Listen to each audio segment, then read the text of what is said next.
I'm going to invite Keith to come and share Tom's life and his legacy. Thank you, Keith.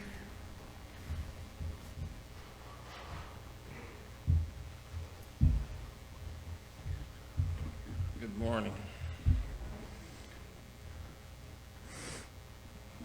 Okay. Friends and family, some of you have come to pay your respects. Thank you. Some of you have come to mourn. Blessed are those who mourn. Some of you have come to cry. Crying is a good thing. Some of you come to console others. Thank you for your special gift.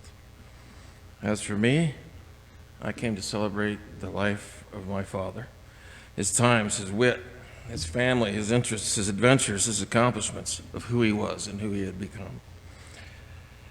For you see, the world would not be the same place if my father had not lived in it.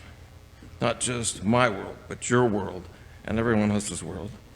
You can't say that about very many people, at least not in such an obvious and dramatic way. It's been said that life begins and ends with a single breath.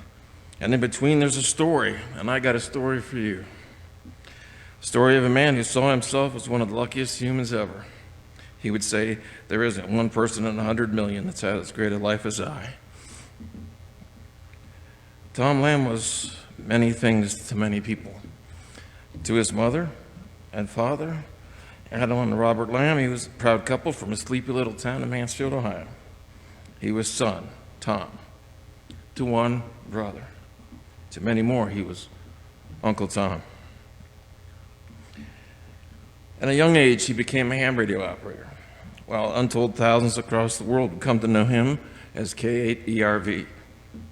He was a child prodigy, and even though my grandfather didn't graduate from the 6th grade, he paid for my father to go to the one school that could possibly challenge him, this school, MIT. He worked with many notables, including the world-famous Harold Edgerton. This picture was taken by my father, and the many times he was invited by the professor and his wife over for dinner, and he would play him guitar. He was one of the most famous scientists at MIT. My father and Edgerton went on to develop the stroboscopic light that brought the universe of high-speed events into everyday existence. His thesis right here, and that's what it was on. They started the first ever pictures of a bullet caught in flight, 1/1,000,000th of a second shutter speed. This was in the early 1950s. And I remember a lot of these because some of those bullets were shot out of a rifle, and I pulled the trigger early in the 60s. I was really, really young, just a couple years old. I remember that. Shot him in my basement. But anyway, here's a couple of pictures that were published in Life magazine. Bullet going through a card. This is one of the most famous pictures ever taken in high-speed photography. It's a picture of a milk drop. Who would have ever guessed of the coronet that resulted in that? It made the cover of Life magazine. Time magazine. And then later, Time magazine published a compendium of the 100 most influential photographs of all time, and the cover of that magazine was the coronet picture my father and Edgerton took. And here's the acknowledgement in his famous book that Edgerton wrote, a thank to my father for helping make that possible. His book is right here. I have the original copy signed by Edgerton. Later, the entire world would marvel at the films made possible by high-speed photography and underwater motion cameras, and the lighting systems that Edgerton and my father developed for this guy. Maybe you recognize him if you're old enough. Edgerton on the left, Cousteau on the right, and the milk drop picture behind him. He used to tell me a story where Cousteau would walk in the lab, and at that time anybody could just walk in this, one of the most famous labs in the world. And he was totally unknown at the time, and he talked to my dad, and he said he wanted them to see if he could develop this technology for his upcoming underwater adventures. And Dad said to him, anybody who comes in is willing to hire us to do high tech, come on down. So that's how he met Cousteau. It is not an exaggeration to say that he was a brilliant engineer, a photographer, a writer, a handyman, all applied. Later, the government came calling and put officers' bars on him because they recruited him right out of school. They came in to see Edgerton and they said, we need a scientist that has certain skills. And that skill set was only available by my father. And Edgerton said, you can't have him, he's my top student. And they said, we'll see about that. And he was gone for 2 years and no one knew where he went or what he did. It was top secret. He didn't even know till he got there. This is what he did. They worked on the first atom bomb. That's a hydrogen bomb that he exploded in Bikini Atoll in the early 50s. It was 1,000 times the power of the bomb that was dropped on Japan. Can you imagine? He was 23 years old.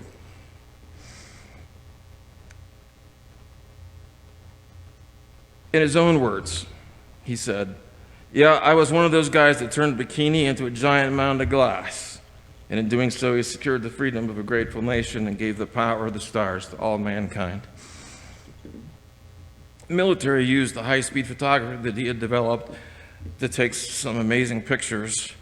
The bullet through the light bulb was a 1/1,000,000th of a second shutter speed. The government asked him to move it to 1/1,000,000,000th and took this picture of an atom bomb 1 nanosecond after explosion on a tower.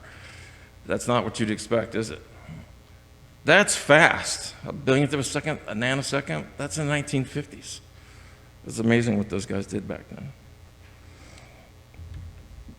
As you know, many of the scientists would come to later regret what they had done. And I'd ask him if he personally felt that it was necessary for peace and prosperity, or did he have any misgivings about mortgaging the future of the entire human race? And he responded instantly, it was the greatest adventure of my life, and I was damn proud to be part of it. Interestingly, he didn't gain his lifelong passion for scuba diving from Cousteau, but rather, he was one of the first people to ever dive Bikini. There was nothing to do recreationally, the island being top secret and all, so he just grabbed a pile of gear the Navy guys had left on the beach and went in. It's as unbelievable as that sounds. But that was at a time when Bikini was an underwater Garden of Eden before he turned it into a giant hole in the ocean. Oh well. Later, he would teach my brother and I to dive. There's a picture in the 1970s. Myself on the left, my father in the middle, and Alan on the right.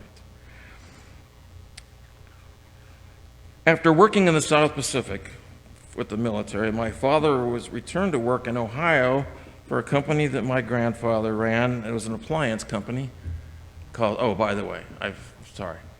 Decades later, I would go to the same area in the South Pacific, and that's my hi dad picture I sent to him. Okay, here's the plant. Maybe some of you might recognize the name Tappan. It's kind of the family business. At the time, they were making gas ranges. They were just getting into electrically powered appliances, and my grandfather had a division of electronics, and he founded the first electronics lab in the appliance industry, and he assigned my father to work. He suggested my father come up with a nuclear or atomic powered oven so that people who didn't have electricity, which was half the country in the 40s and 50s, that could run it forever. That sounds crazy, but that wasn't crazy at the time. Everything was Sputnik and atomic, nuclear, everything. They even made an atomic car. And he told my grandfather, that's not the way it works. Okay, you don't make nuclear powered ovens. And he said, well, if you work it out, you're smart, right? So he went to work.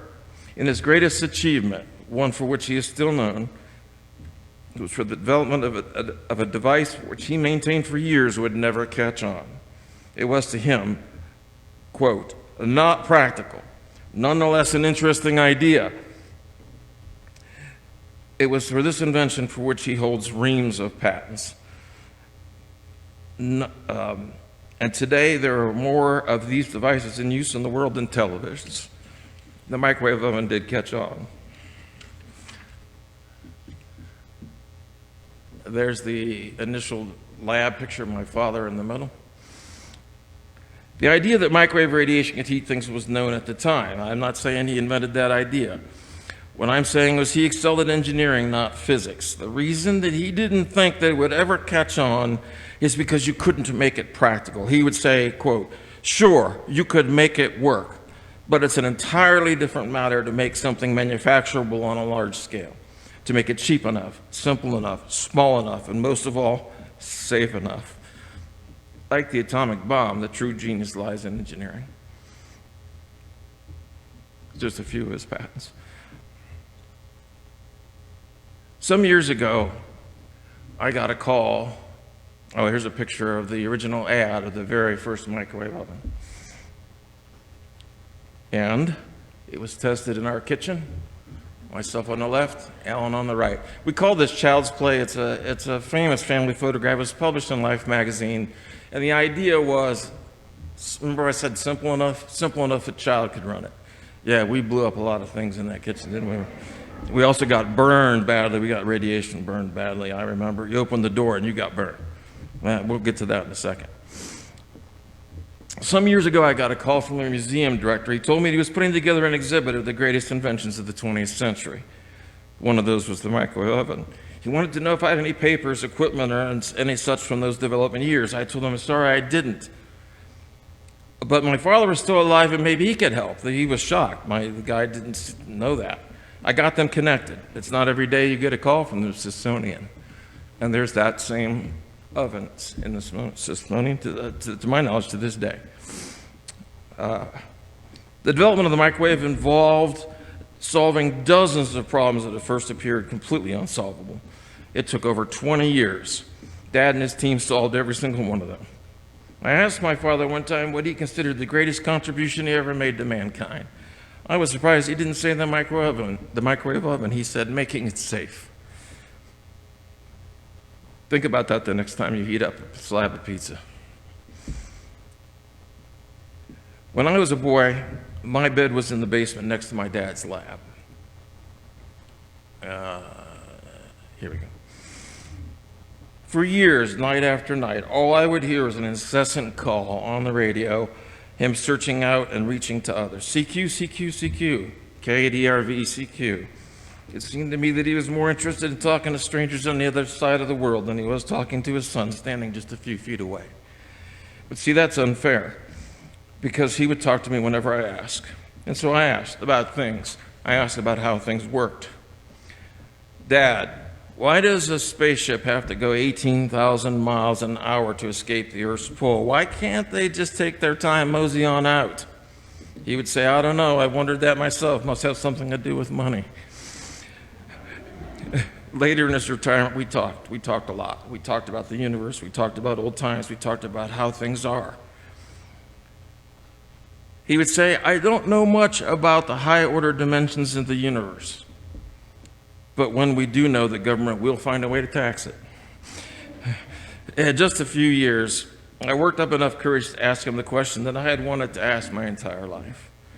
I was grateful that I finally had the chance to ask it. Dad, where did the universe come from? What's life all about? The astute among you will recognize that question for what it is. It's a search for an understanding of his faith.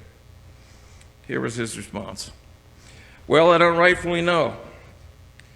I know the idea of the entire universe starting as a random, infinitely small point exploding into everything we see is completely absurd.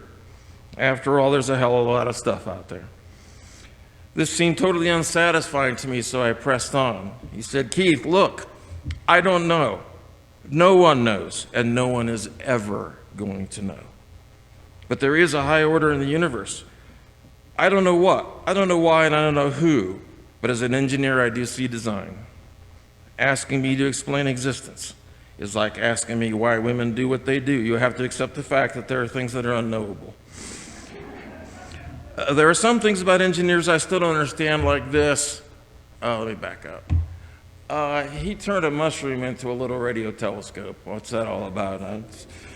Okay, leave it to him. Okay. Dad was an animal lover. Okay, first pet we had was a monkey named Woody. He used to yell and scream and have a fit whenever you opened the refrigerator. Okay, and I am 6, famous picture there. Okay, so we talked a lot about what my father was and did and all the names that he was known by. So what do you call him? How about we take your pick? Eagle Scout, adventurer, world traveler. Here's a picture of my father in Greenwich, England, standing in 2 days at once. Interesting. scuba diver, avid outdoorsman, survivalist, yeah, he's eating. National park ranger, Army veteran, atomic scientist, inventor, gifted engineer, father of the microwave oven, KADRV, a mountaineer who would come to stand on the top of the world. There's some call him friend, my brothers call him father. One calls him dear husband. I call him dad. Listen, can you hear him? CQ, CQ, CQ. This is KADRV, King 8, Easy Roger, CQ, CQ, CQ. Nothing heard. Signing off. Thank you.